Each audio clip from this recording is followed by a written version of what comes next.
سے جو حضور کے ساتھ رکھی ہے، اور وہ گوشت فاطمہ کا جو مصطفیٰ کا ٹکڑا ہے،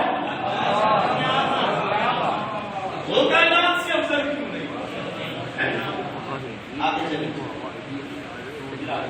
اب ذرا ایک حدیث سنانا چاہتا ہوں، اور اس حدیث کو تفسیر ابن عربی میں امام ابن عربی نے نقل کیا، تفسیر کبیر، روح البیان، تفسیر کشاف امام زمخشری، قرطبی، اشرف محمد ابن امام نبانی، یوسف نبانی، اور پھر علامہ شمسی نور الابصار میں بھی اس کو نقل کرتے ہیں۔ حدیث سننے کے لائق ہے، سنے جاتے ہیں اور من تازہ کر دیا اہل بیت ہے۔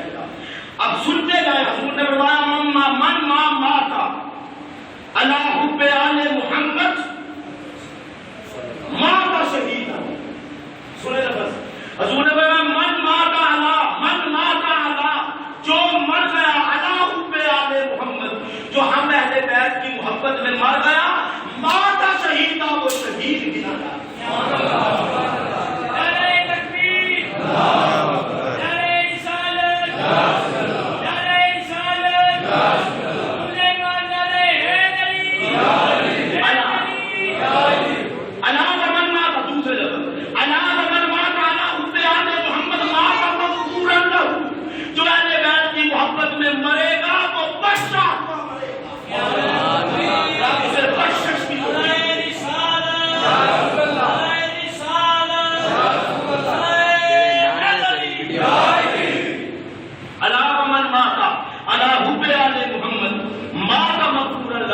جو اہل بیت کی محبت میں مرا، مرنے سے پہلے رب اسے توبہ کی توفیق دے گا، بچہ ہوا مرے گا۔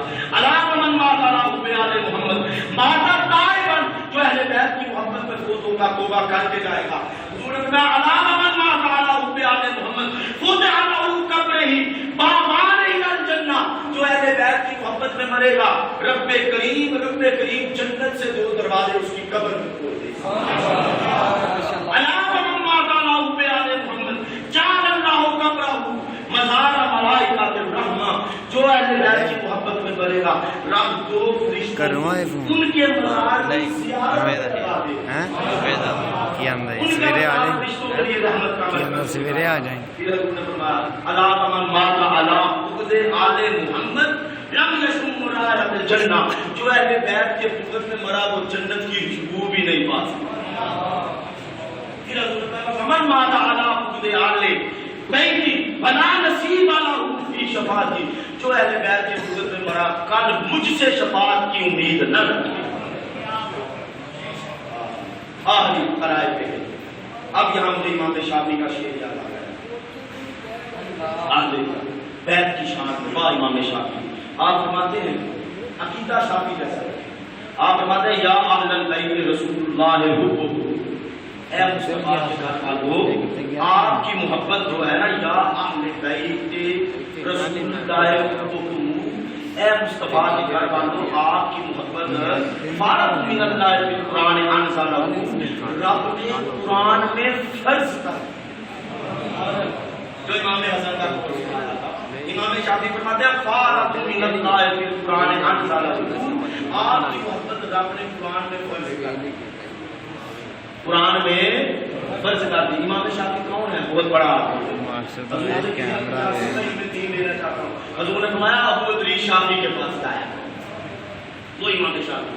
آگے فرماتے ہیں کفاکم من عظیم القدر انکم من لم یصلی علیکم لا صلاۃ لہ، اور اس لیے کہ آپ کی قدر و منزلت کے لیے اتنا ہی کہنا کافی ہے، آپ وہ ہیں کہ جن کے ذکر کے بغیر ہماری نماز ہی نہیں۔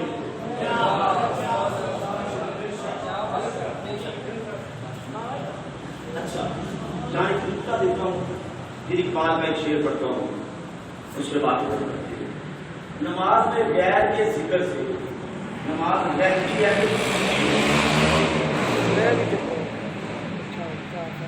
بتائیں یہاں تو بات کہتے ہیں حضور کا یاد آ جائے تو جاتی رہتی ہے۔ سادہ سا جواب ہے، آپ جب نماز میں درود شریف پڑھ رہے ہوں محمد و آل محمد کہتے ہیں تو آل محمد سے توجہ نہیں جاتی کون کون ہے؟ آل محمد نماز میں پڑھے تو توجہ جاتی ہے نا آل محمد۔